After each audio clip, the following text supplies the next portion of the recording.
Great, well, welcome to a fantastic panel with the rather amazing Hamish Stacey from OREO. My name is Richard Robinson, and I am the Executive Director of the Ingenuity Group, but specifically I look after the Future Factory. This panel is very much not about me, it's about Hamish and what we can all learn from his life's work at OREO and everything that's become part of that. We're going to be talking about design and implementation of digital experiences and activations, how you can get them to resonate with customers. We're going to be talking about best practice and how you create interactive and immersive digital activations and how you can use data to tailor digital experiences and activations. Now, the thing that's pretty exciting, Hamish and I got to know each other about a month ago when the team at Technology for Marketing and E-commerce Expo put us together. I've been fortunate, mainly because I used to lead e-consultancy, to have met a lot of people in digital marketing, e-commerce, data and analytics, but sort of the excellence end of the industry. You are in for an absolute treat for the next 25 minutes. And when I say 25 minutes, I want you to think about the final 5 minutes, because I'd love you to be storing up a couple of questions that Hamish is going to take. So as we're talking away, think about what more you might want to learn from Hamish that I haven't thought to ask him. Diane is going to be coming around with a handheld mic later to make that happen. Now, by way of intro to Hamish, he has got pretty extensive experience of all things Mondelez. He started out as a graduate trainee in Australia. He's worked his way through brand management on brands such as Vegemite, Kraft peanut butter, which personally I don't like, but I love Vegemite. In Philadelphia, he then moved into national accounts before making the switch into digital marketing and e-commerce. And nowadays, Hamish has managed to move effortlessly from Australia right through Europe, and he now works in the States. He's flown over specially for this conference, and he is, in the States, he's a digital experience leader for all things around consumer data for OREO in the United States. So a huge job spec and portfolio you have behind you. That's my version of your job. Do you have a sort of, what would your easy to understand description of your role be? Well, I think the reason why I'm here is probably that my father pushed me so hard for an international career that he didn't have. So yeah. Hands out there for every parent that pushes their child to achieve their dreams, not their child's. Yeah. But the UK is very dear to me. I spent 3 years here. I moved over in COVID. For those of you who don't know, Mondelez is a house of brands. So the UK brands that fall underneath Mondelez's portfolios are Cadbury chocolates, like my favorite chocolate in the whole world. Main of Bassett's, Philadelphia, OREO. Yeah. Yeah, we're going to be talking quite a bit about OREO, world's favorite cookie worth $4 billion. And yeah, I led digital experiences over here in the UK. So I'm going to be talking a lot about that. So I'm probably going to start with a tough question because I'm going to ask you to make an immediate choice. Okay. But you have been involved, we've been talking about it extensively, but you've been involved in some of the world's largest online activations of a physical brand that have been seen in history. But if I was to ask you to push for one, maybe it wasn't the biggest, but what was your favorite that you've experienced from your time at OREO? I reckon what guides me on that question, Rich, is simplicity, because like my favorites are usually the simplest ones for consumers to understand. Yeah. And my favorite one would be Cadbury Worldwide Hard. Does anyone remember Cadbury Worldwide Hard? Maybe not. Yes, I see a little nod over there. Okay, so 2021 when, I can't remember, were we stuck at home in 2021? COVID started in March 2020, we're still at home in 2022. And Cadbury is synonymous with Easter egg hunts, but no one could really do Easter egg hunting during COVID, except maybe 10 Downing Street flaunching the rules. So we had a very simple mechanic. We wanted to bring the Easter egg hunt to consumers even though they weren't allowed to leave their homes. And the premise was that we would create an Easter egg hunt experience where you could hide an Easter egg anywhere around the world for your loved ones. Now, how do we bring this to life? We partnered with Google Maps We turned every single ocean and river in the world into Cadbury purple. Every single road and garden pathway was Cadbury lettering gold. And we encouraged consumers to leave 3 clues for their loved ones to find an Easter egg. It had a free-to-play version of clue hunting. You also had a e-commerce pay-to-play, where you could literally buy an Easter egg, that Easter egg gifting box that we would deliver to the person you were hiding it for once they completed that journey. And I think my favorite part about it was literally a refer a friend program. Now we know that e-commerce, a lot of e-commerce can be driven by refer a friend. If you get one more person to buy this subscription, they get 50% off, you get 50% off. This whole campaign was refer a friend. 40% of all traffic to that website was not paid for by us. It was referred to by loved ones for their loved ones. And I think, it doubled the size of the campaign. And I think, we didn't realize at the time that it was refer a friend. We were so totally obsessed with creating the most magical experience, but inherently it was refer a friend. It would have been half as successful if, like many other digital experiences out there, they were single moment plays. And are you able to give us, when you talk about scale, I know it's the world's largest ever Easter egg hunt, but are there any sort of numbers, statistics you can give us on that? Yeah, all right. So when we do our math on the digital population in the UK, there's 66 million people in the UK. We can't market to children, so you need to take out 0 to 18, and then I think we reduce maybe like 80 plus, and it gets you to an audience of 43. We had 2 million people or 2.5 million people who either participated or landed on that site. So 2 out of 40, I don't know, what's that?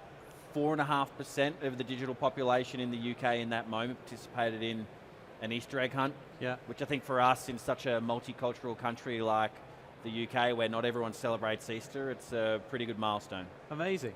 Now, I've asked you your favourite activity. My favourite activation was OREO's Pac-Man. Did any of you experience the OREO's Pac-Man activity in-store or online? Excellent. I'll take that as a yes, yes, yes.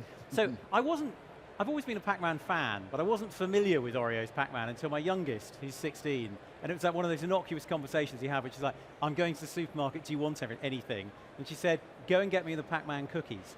And I walked out of the house, not really paying attention, going, what? And then I walked into the supermarket going, the Pac-Man cookies. Walked up to one of the shop assistants and said, do you know about the Pac-Man cookies? She went, I don't think we've got any, they're just selling out like everything. So we went round, we had a hunt, she went into the storeroom. This is actually a true story, by the way. She went into the storeroom, they then found a box and they came back out. But while I was standing there, picking out 2 packs of Oreo's Pac-Man, about another 8 packs went to me because people were just running up and stripping them away from the person. So my absolute love, the best activation was Oreo's Pac-Man. I'd love to know something about the story, because what I don't know is, what was the backstory behind it? What happened as a consequence? Was that just my family in one supermarket, or were you experiencing that right across the country in the market? I'll talk a little bit about Pac-Man, then I'll talk a little bit about Xbox, because I've just looked at the latest data. Yeah, and I'll share some of that with you and as well. When we think about OREO, so shifting from OREO to Cadbury, when we think about OREO and the way that we show up in digital experiences, we think about the passion points of our consumers. And we know that OREO consumers have sort of got maybe 3 or 4 different passion points. We like to connect with them on music. You might remember we did a massive partnership with Lady Gaga in 2021. We also like to connect with them on movies. So this year we connected with If Movie Launch. We did Batman last year. We're looking at movies again in 2026. And we also like to connect to our consumers on gaming. Obviously gaming helps us connect with Gen Alpha, Gen Z audiences, which we can't always market to, or a little bit harder to reach. So what you're talking about there, Rich, is connecting with consumers in that music passion point. Now, in the gaming passion point. Pac-Man, what is it? Well, it starts off with a brand partnership. So those are usually it takes sometimes 12 to 18 months to get on board. And I think, when we partner with gaming platforms, We don't want to just whack or paste, Pac-Man logos on our products. So we like our product to unlock that experience.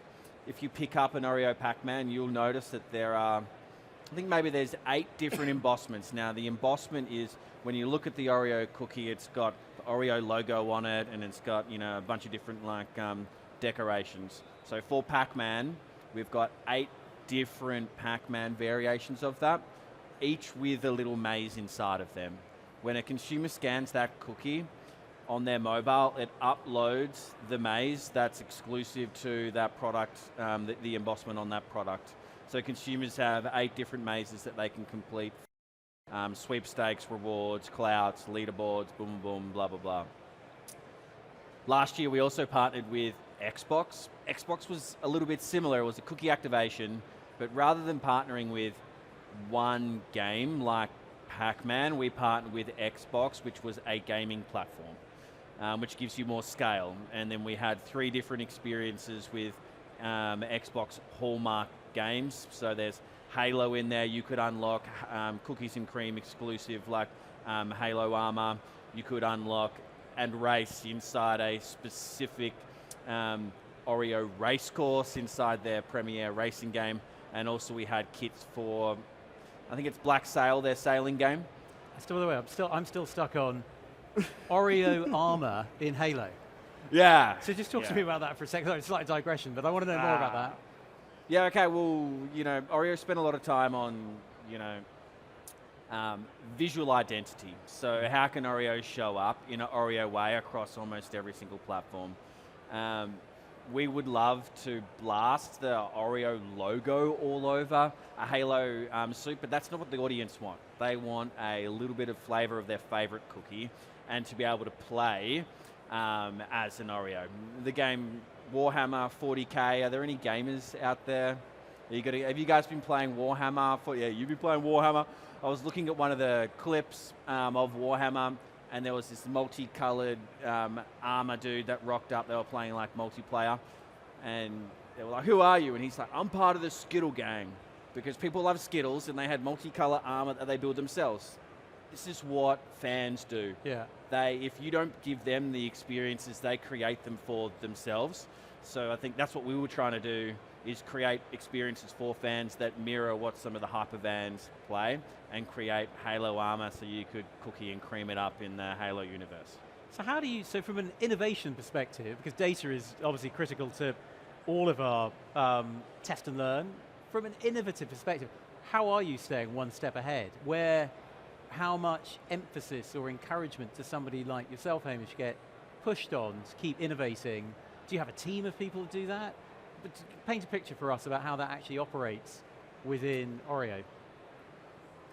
So Oreo, Cadbury, Mondelez, we're an FMCG company. So innovation is at the core of our universe, but that's product innovation. It's about making products that consumers either are asking for now or will be asking for in the future. When it comes to innovation in digital experiences, we're not that good. We pay agencies to do that for us. Sometimes our agencies aren't good at doing that. Sometimes our agencies are exceptional at doing that for us. I think innovation, it's getting harder and harder. And the reason why it's getting harder and harder is, who do you partner with? Okay, do you build innovative digital experiences on your own platform, or do you build it with a partner? If you want to build it with a partner, do you build it with Google on YouTube? Do you build it with Amazon on Twitch? Do you build it with Meta on Facebook or Instagram? If you're building with one of those platforms, you're ignoring the unique audiences on the rest of those platforms. But then if you build it on your own platform, okay, I want to connect a YouTube experience on Oreo.com. I probably need consumers to sign into that experience. All of a sudden now I need to put in a sign into YouTube on Oreo.com. Therefore that becomes cumbersome and my dropout gets larger. It's getting more and more challenging for us. So I think, how do you overcome those challenges? It's with creativity. It's with creativity. If your idea is strong enough and simple enough, like Cadbury Worldwide hard an Easter egg anywhere around the world for someone that you love, I get that, that's simple, I will log in for that experience. You'll win, but creativity can often get crushed by the cost to bring that creativity to market. Senior leaders going, can you dial it back? Retail partners go, oh, can you make it a little bit easier? Where's Walmart in there? Where's Tesco in there? Where's Costco in there? It's bloody difficult, mate. We don't always have the best ideas, but something like that Xbox where you natively unlocked bespoke experiences in environments consumers were already playing. That's 7.7 million participants across all of Europe. Pac-Man's had, is this being recorded? 1.1.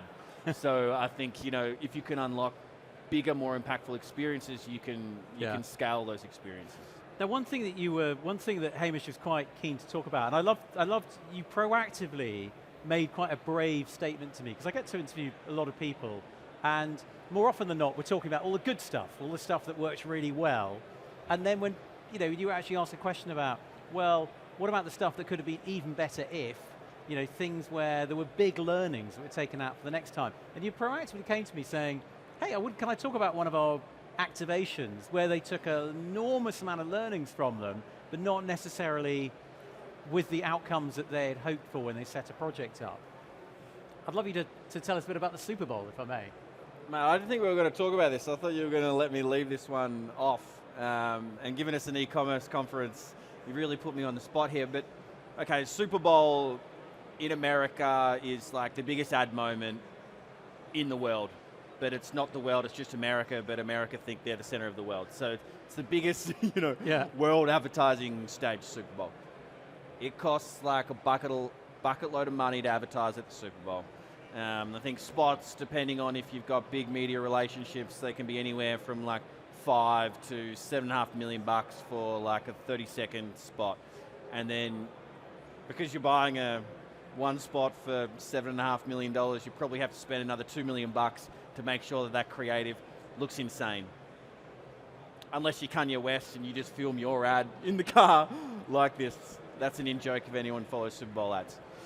So OREO came back to the Super Bowl with a beautiful rendition of different moments in time historically where key leaders or influential people twisted an OREO cookie open to help them make a decision between whether they have like a choice A or choice B. If the cream's on the right or the left, they then make one choice or the other. Because it was at the Super Bowl, we thought it was a fantastic idea to make that a live shopping experience for consumers. We partnered with a last mile delivery company to enable consumers anywhere around the world, aka America, whilst they're watching sport, to be able to get the OREO cookie so that they themselves could twist on it whilst watching the Super Bowl, and they get it in 15 minutes. Oh my God, Rich, it sounds insane. It does. OREO, 15 minutes, senior leaders, you're shortening your delivery window from 3 days on Oreo.com to 15 minutes. This is sick, it's so innovative, let's go. We went live. Probably costed us 6 figures to get this, initiative up. Super Bowl weekend finishes, everyone rolls back into the office. How did it go? Can anyone guess how many OREO cookies we sold in a country with 365 million people? Just yell out. All right, I hear up the back 100. I hear 1,000. We were lucky to get into double digits. Right, and why what? Someone's mouth just dropped. And I think that's because we were so excited with the test and learn. We were so obsessed about, getting OREO cookies in the hands of people in 15 minutes. We were so obsessed with that we completely ignored the context of the consumer when we were trying to advertise to them. Now, what was happening? People were tailgating, they were on their 10th beer, they were on their 35th chicken wing, they were high-fiving with friends, they were playing cornhole, they were playing dice, they were playing beer pong, they were with families. I ain't got no time to be spending 3 minutes, 5 minutes ordering OREO cookies to arrive in 15 minutes. We were so obsessed with the test and learn that we completely ignored the context of which the consumer was in that moment. And for me, it was like this massive brainwave, whereby now every single time we evaluate opportunities with big partners, we always put ourselves in the mind of the consumer. We're evaluating a big partnership with a very large subscription music partner at the moment. That's an audio play. We want to direct consumers to a digital experience from an audio buy. Okay, well, what's the environment of which consumers listen to audio? They're in the car. All right, well, if someone's listening to an OREO ad in the car, can I meaningfully get them to a digital experience with OREO? No, I can't. No one's going to pull over on, State 95 New Jersey Turnpike to participate in OREO Activate. They're not going to do it. So that then takes me out of 60% of that entire music environment.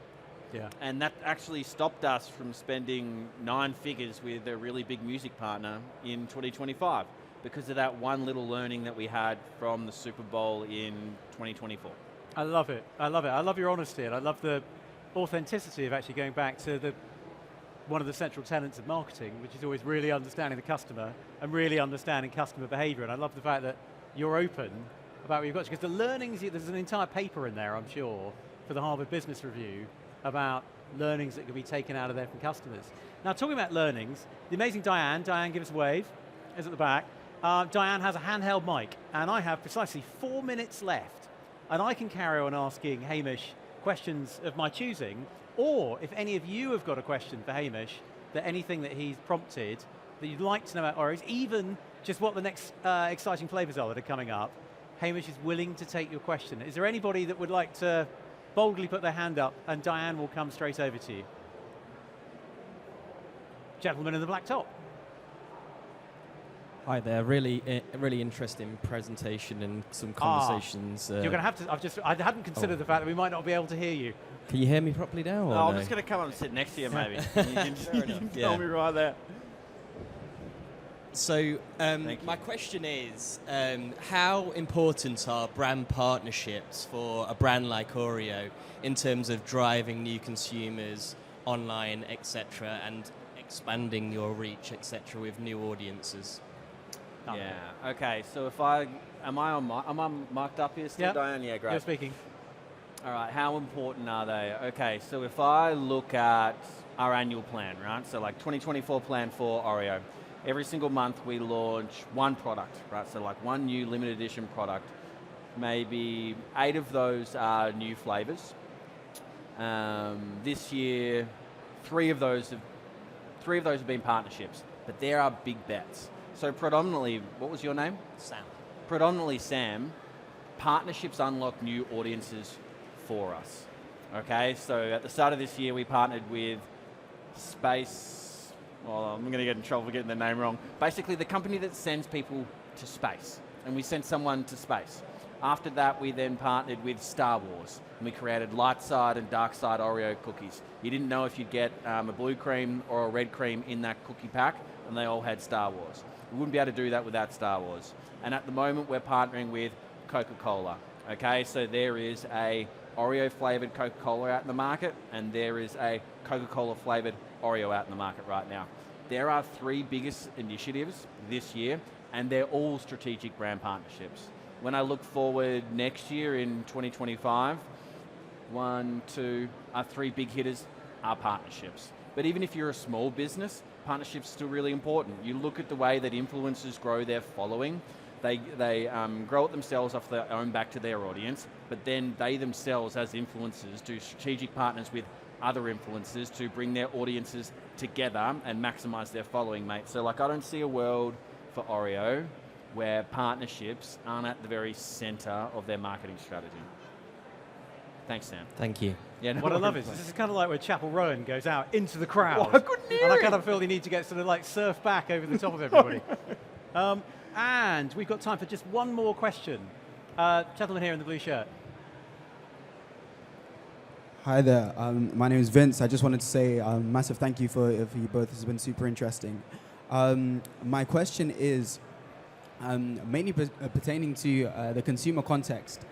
how do you go about really understanding the consumer context, the understanding of your consumer with the campaign that you're building? How do you go about the strategy in terms of properly understanding that consumer context in order to construct that campaign? I know, of course, with the Super Bowl, it didn't go as well as you would have hoped, but I guess going forward and also looking back, how do you work towards structuring it around that consumer context in terms of where they are at? Now I'm going to give you 60 seconds to answer that. Diane's giving me the eye. Oh, God, all right. 60 seconds to answer that. Yeah. How do we do that? Okay, so one is retrospective, looking at campaigns that have worked for us in the past and analysing what components of those campaigns have worked in the past. The next thing is OREO is a brand that taps into culture, so we always like to be, good luck predicting culture, but we always like to be culturally relevant at that moment. So as I was chatting with Sam, you've got partnerships to help you be contextually relevant. We also do, once we've identified the territory that we're exploring next year, music, movies, gaming, we cycle year on year. We then work with our media agency to go, give me cohorts of interest in music. You've got people who might be interested in live music. You've got people who might be interested in music with friends and family around the campfire. So you then build your cohorts, and then you need to get your creative team to come up with something that is fresh, new, and exciting. And sometimes if it's really out there, we're not really sure about it, we'll run small focus groups to test the comprehension of that idea, especially with the launch of Gen AI and getting more advanced. Test those ideas to see if consumers can actually understand what we're building for them. Because in today's media, you only pretty much get 3 seconds on Meta to bring people's attention in. If your idea is that complicated, you're not going to bring them in. You can have the best campaign in the bloody world, but if you can't explain it in 3 seconds, your funnel will not open and you won't bring anyone into those executions. Brilliant. Hamish. Now, if you want more Hamish in your life, he's going to be on the cross-border stage at 2 o'clock with a panel with Emma Jones, the incredible Emma Jones of the Department of Trade, Natalie Dutton from Kingfisher, and they're going to be talking about profitable growth across markets. So anybody thinking about not just being domestic, being international.